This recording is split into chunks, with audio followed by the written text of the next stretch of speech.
morning, potentially you might have heard that Roe versus Wade was overturned. And so there's a potential that very soon 13 states in the continental United States will be making abortion illegal.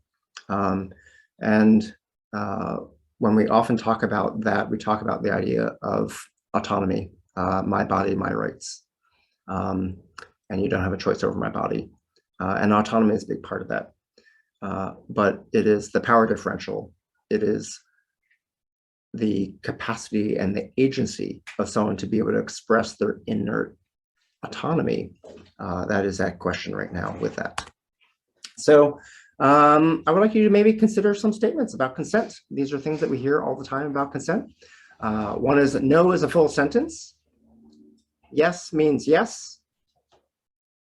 Anything other than a yes is a no.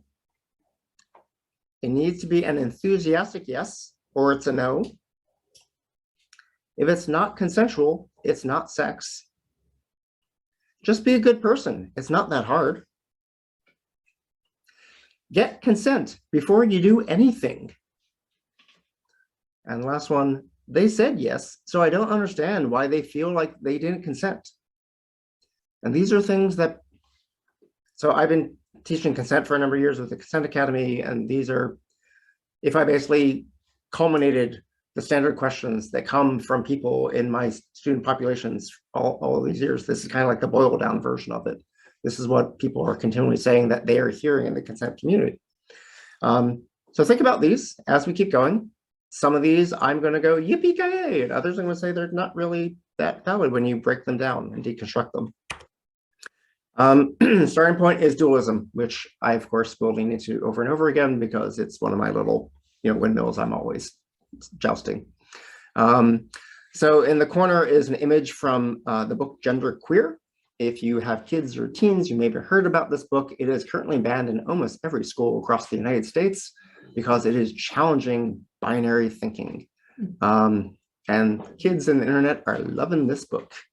And so dualism in society, which works really well for legal systems, this idea, yes, no, good, bad, right, wrong, that makes a lot of sense in a legal system because you don't want to have a death penalty or something if it's some middle place. But dualism doesn't really work with feelings, right? Feelings are not facts. Feelings are squishy. Feelings are indeterminate. Feelings change from millisecond to millisecond. And so consent, the basis of consent is to be with feeling or consentir. And it is not just with my feelings, it's with the feelings of everyone in the room concurrently. So if I'm having a consensual conversation with one person, it's my feelings and theirs. If I'm having a consensual conversation with 7 or 8 people, it's the feelings of all 7 or 8 people. So if I'm trying to teach consensually, I need to somehow understand and account for and support the feelings of all 27 people in this Zoom space. Or actually more, because we've got live plus Zoomers. And so there's a picture in the bottom corner of these 2 people looking at something painted on the ground. From one person's direction, it looks like the number 9. From the other person's direction, it looks like the Roman number, imperial number 6. From each of their perspectives, they are 100% correct. From the other person's perspective, they are 100% wrong. And so being in that place, understanding that you can be correct, you can be right according to your way of viewing the world, your values, your systems of understanding. And concurrently, you can be 100% wrong by someone else's values, someone else's systems of understanding. And so this is one of the tricky things about consent. And when we're doing sexological work and we're working in a society that's power differentials, is to understand that. To understand the way that we are educated, to understand the way that we are brought up, that might make us think that certain things are facts. Like I really truly hold gravity is a fact. It would be pretty difficult for someone to convince me otherwise. When I was a kid, I didn't think that was the case. There are other things that I might hear from big pharma where I'm like, yeah, I don't buy into that at all. Even when I read the research in the peer-reviewed journals, I still don't buy into it. And so it varies. And part of this is intent versus impact, right? And so when we are moving into the space, potentially all of us are like, yay, we're going to be wonderful and nice, and we're going to learn together, and we're all going to get along. It's going to be a wonderful SAR experience. But from time to time, I make mistakes. I will say something stupid. If I haven't already, I will probably at some point this weekend. And I welcome you leaning in, because my impact might not match my intent. I might have the best of intent in the world, but if I say something stupid or something that doesn't feel good to you, if I've impacted you, that is meaningful, that is genuine, that is valid, and that is real. And so you don't have to lean back into me, but I do welcome it personally. And so there's an image in the bottom corner, two people sort of just walking down the street and chatting, and this other person was sitting on a rock and reading a book. And this one person stepped on the other person's toe. And maybe they didn't intend to do that, right? They were just hanging out and talking to their friend, but they literally impacted someone's toe. It hurt. That person whose toe hurt doesn't care that they didn't mean to do it. It sucks. It hurt. And so the intent versus the impact is a huge, huge piece of understanding other people's perspectives. When you say something, personally, I'm trying to ask more questions versus making statements. If you have a thought in your mind, instead of putting it forward as gospel and law, I would recommend put it forward as a question. I believe this. I understand this. Taking ownership of it. Does this make sense in your way of seeing the world, in your way of being? Or is it possible that there are other ways of being?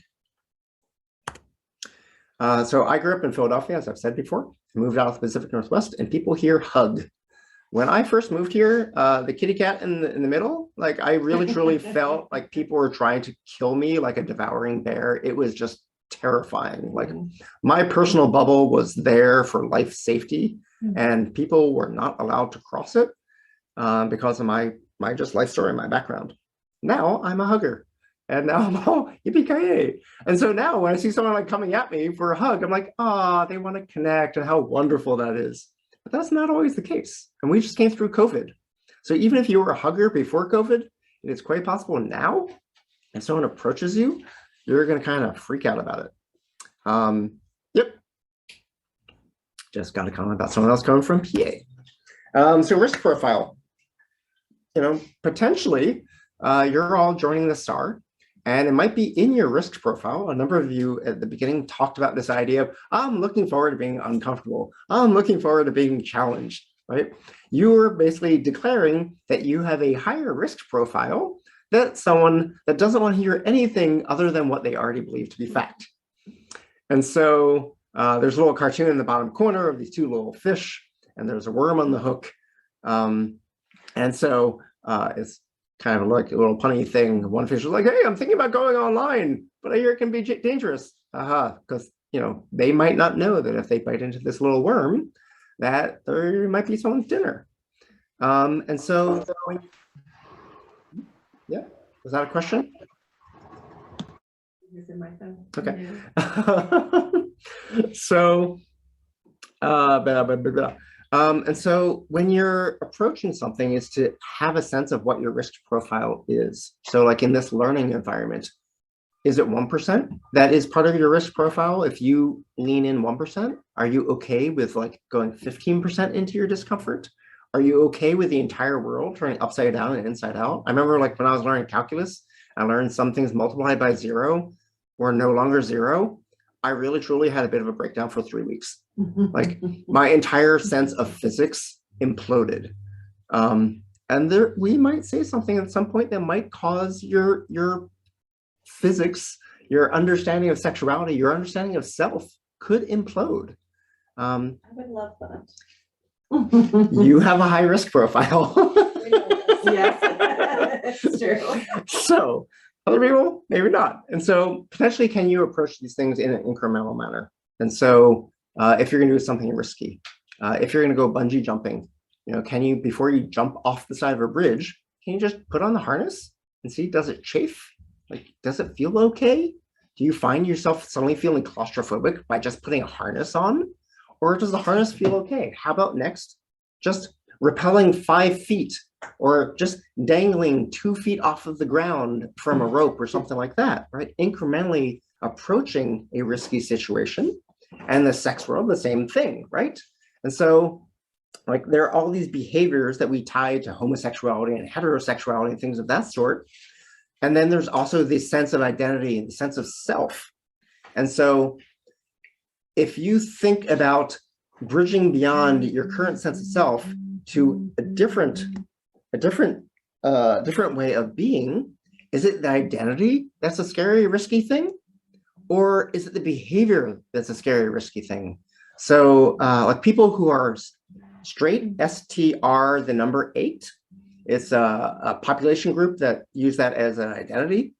It is people, men who have sex with men, who identify as heterosexual, often will be in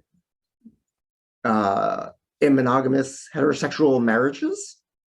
Well, maybe not monogamous because they're, never mind. Ignore that part. Heterosexual marriages, but they either through polyamorous agreements or through deceit, they are having sex with men. Down low. Yes, down low is another way of talking about that. And so there are a number of different ways of kind of your sense of identity versus your behaviors that you do, the body versus the mind and heart, and how those might shift back and forth. And so where's your risk around sexuality? There are a number of consent models out there. I'm going to be talking about the consent model that we teach over at Consent Academy.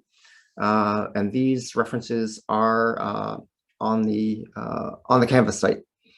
But Robot Hug is the consent T video that has gone viral. They also have one for kids now. It's been reinterpreted by some universities. Essentially, it's about capacity. This idea that if you're incapacitated, there's this piece where if someone is passed out drunk on the ground, they probably do not want tea. They probably, might need an emergency room visit or something else. And so it's basically about the capacity piece, although there's much more to it. In the top left corner, I've got an image from the consent. Actually, I'm sorry. Robot Hug is the consent castle. Blue Sea Studios is the consent T. So Robot Hug has the consent castle, which is a wonderful, highly complex, but illustrated in a kind of adorable way, so that the words are kind of like Calvin and Hobbes kind of cartoon language. So you probably have to be at least 11 years old to understand all the nuance of the words, but a 4-year-old will still appreciate the pictures. And so you could talk to kids about this. And also you could have very adult conversations because it does have some nuanced and complex language to it. Highly recommend it. Talks about this idea that as you're building a castle, the part of it might fall down, that a wall might fall over, and it falls over, you might rebuild it, or you might be like, oh, actually, this will be a great window. Or you'll decide that actually you don't want a castle at all. You actually want a gazebo. And so potentially like how that consent dialogue can be fluid and can change over time. The FRIES model is in the bottom left corner. FRIES is an acronym that stands for F, freely given, R, reversible, I, informed, E, enthusiastic, and S, specific. It's the reversible piece that I want to draw people's attention to. At this point in time, there's not a commercially available time machine. And so the reversibility is in the present or future moment. It is not in the past. And so if there was a communication or miscommunication around understanding around consent, and you're having feelings or someone else is having feelings about something from the past, those feelings are real, those feelings are valid, and they definitely need support. There needs to be potential restoration and care around those feelings. But we can't go back in time to change those things. But we can use the new information that we're aware of today because of the feelings that we're feeling in the present moment based on past experiences. In the present moment, we can update our narrative, we can update our communication style, we can update the information we share with others and our boundaries, so that hopefully there will not be increased bad feelings in the future from a repetition of those actions. And then in the bottom right corner is from Betty Martin, who is also in the Seattle area. They just published a book, I think at the beginning of this year, But they also have lots of wonderful YouTubes and a whole lot of handouts on their website. So I highly recommend taking a look at them.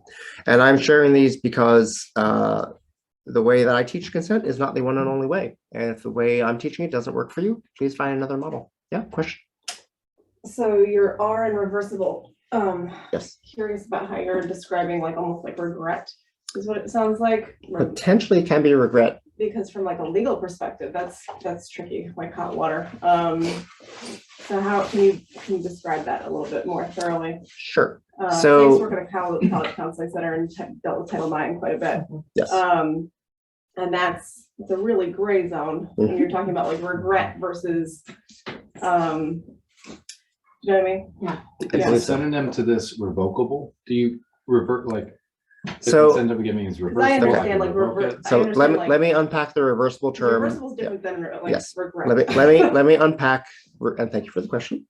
Let me unpack what what Planned Parenthood puts forward as this reversible piece of the acronym. Reversible means if I give you my consent, first off, it's not a commercial thing. It's not a commercial transition. I never give it to you. I'm in agreement with you potentially around some consensual thing. So if I say, you are welcome to borrow my car, this does not mean you can borrow my car forever. This does not mean that you can have my car. This means that I am telling you right now that you can borrow my car. It would be helpful for me to give you more information. But if I just simply say you can borrow my car, then you can now borrow my car. I personally might be hopeful that you will know that means you can borrow it for the next hour because I have a meeting in an hour. I need the car back.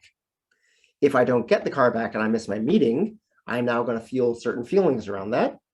And I'm going to feel upset and regret around this person borrowing my car and not bringing it back, even though I didn't tell them I needed it back in an hour. So I can reverse the consent. I can call them up on the cell phone and be like, hey, I've got a meeting coming up.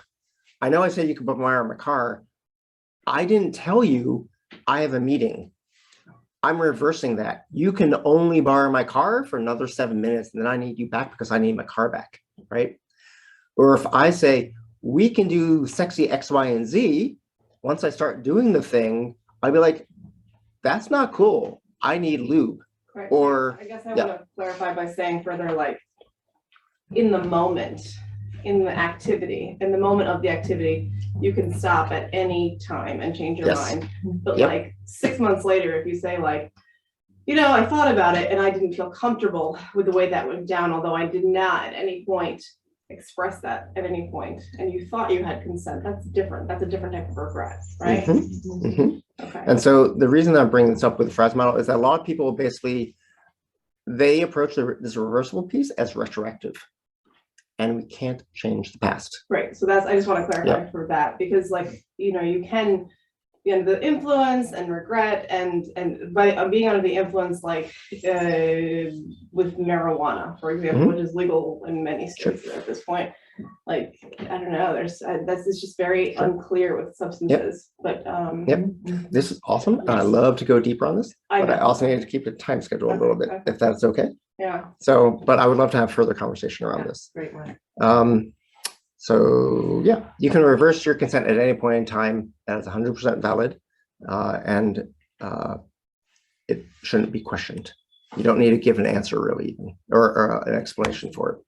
And so the consent framework we put forward is autonomy, capacity, information, agreements, boundaries, and then agency and power differentials. And then this is the book that the Consent Academy published a couple of years back. Autonomy is basically everyone's inherent, you're born with autonomy. It's everyone's inherent right to decide what is best for their body, for their mind, for their spirit, for their information, and for a specific period of time. And so part of why I have this first is that autonomy is part of a Western liberal agenda. Autonomy does not exist in collectivist cultures, or it doesn't exist in the same way as it is often talked about in liberal Western cultures. Not saying that non-Western cultures aren't liberal, but just the specifics of that culture.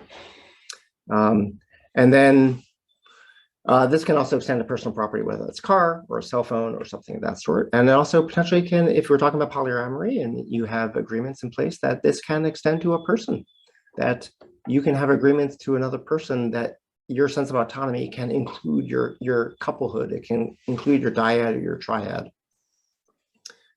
So capacity is the consent T thing. This idea of capacity exists upon a spectrum. And so we often talk about you're either incapacitated or a full capacity. I would like to put forward the idea that we maybe after you've had some really great food and you slept really, really well and you had an amazingly holistically balanced day the day before, maybe for the first 5-10 minutes of the day when you wake up, that you're 100% capacity.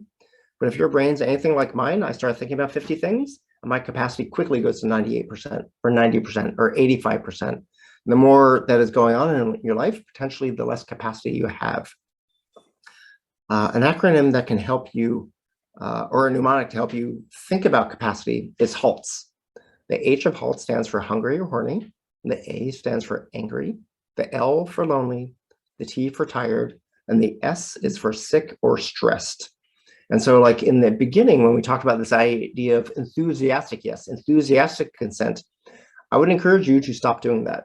If you're enthusiastic, you are turned on, whether that's sexually turned on or motivationally turned on. If you are turned on, your capacity is diminished. So it might feel good to be enthusiastic, but enthusiasm is actually a pathway to potential regret because you're not in a full capacity place. And potentially, if you're in conversation with people, they will acknowledge your diminished capacity and they'll help support you around the diminished capacity. And so that can be physically, that can be substances or exhaustion, that can be emotionally, whether you're aroused, whether that's horny aroused or intellectually aroused or activated in some way about something from your past life that is sort of coming back in this present moment. It can be depression, anxiety, and trauma that you've experienced in the past or now. And also it can be cognitive neurodiversity, that all of us, our brains all fire in different ways and they fire in different ways at different times of the day. It's part of the diurnal cycle. Information, this is one tends to feel pretty clear, but it only feels clear if everyone has the same information. So, if I didn't tell someone that I need the car back because of the meeting, they might think they have all the information, but they don't know what they don't know. And so information-wise, everyone involved needs to fully understand the nature of the request and the potential reality of any risks that are associated with that. If consent cannot be offered and received fully, then it takes on degrees of risk. It is almost a clear pathway for there being harm creation of some sort. And so does everyone know fully what is being consented to, right? Does everyone speak the same language, whether we're talking English or Spanish or German, or whether I say the word apple? When I say the word apple, do you think of a red juicy apple? Do you think of a Macintosh computer? Are you thinking about applesauce? Like when I say the words that I say, what do you understand, right? Early on, when there are 4 quotes that I put forward as a potential basis for this entire SAR, one of which was from Adrian Rich, which is, we are speaking the oppressor's language and we need to use it currently because it's the language that we have to communicate, even though it's flawed. Language is flawed. So how can you unpack your language? How can you unpack your assumptions so that people have the information that they need? And then agreements and boundaries, another piece that often people are, oh yeah, this totally makes sense. I totally get it. Like, just be a good person, just do the right thing. It's, agreements and boundaries are fine. But there's implicit versus explicit, right? And so explicit is if every single part and piece of the SAR, I checked in with each one of you individually to make sure that you're okay with each and every piece. Yeah. We're working on an implicit model. We're working on the model that you signed up for the SAR. You're having faith that I'm not going to do anything horrible, and it's going to be okay, and you're going to learn stuff. Unfortunately, when you're working on an implicit model versus explicit model, there's more potential risk. There's more potential for harm. And I don't want to harm anyone, but we're working on an implicit model. So there's risk here. And so is something fully articulated or non-articulated? So that might be via sign language, that might be in writing, that might be texting, that might be spoken word. Is something fully articulated or is it non-articulated? A lot of child sex education uses non-verbal communication as the primary mode of teaching. I personally think that is flawed, but it is part of our culture, but explicitness I would recommend as being a little bit better maybe. And then is it freely offered or coerced, right? So are you taking the STAR because it is a joyful, wonderful thing that you want to do? Are you being coerced by the ASEC process that you have to take a STAR, right? Are you being coerced by the price point of the STAR or the distance of the STAR or the STAR being over Zoom versus in person? Like, what are the things that are affecting your ability to agree and hold your boundaries around what you would want to do if no one told you what you had to do?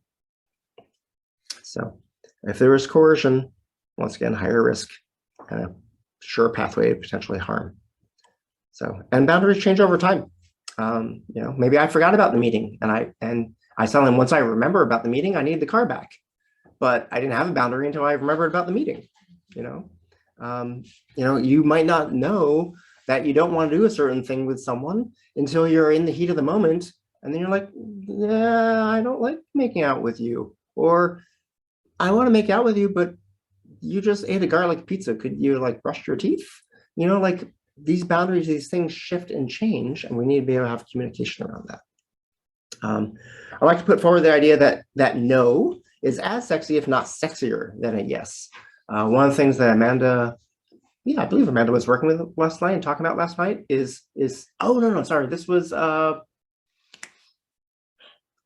and Jesse did the little game with me of like having me say my no's. Mm-hmm. And I would put forward that if you're with someone sexually or professionally and they will not give you a no, I personally cannot trust them unless I get a no from them. I need to know that eventually when they get to a place of no, that they will verbalize that in some manner or write it down or articulate it in some manner. So I cannot trust someone unless I get a no in some way. No is a full sentence. It does not need to be explained. It doesn't need to have adjectives and adverbs with it. No is all you have to say. I'm personally a fan of expanding that because, you know, I don't like binaries. And so, no, I'd rather, you know, if someone says, hey, Frederick, I'd like to put this cucumber up your butt. Well, thank you for wanting to spend time with me. But no, I'd rather have a cup of tea with you right now because I don't know you. And we can talk about the cucumber next week. Or yes and only.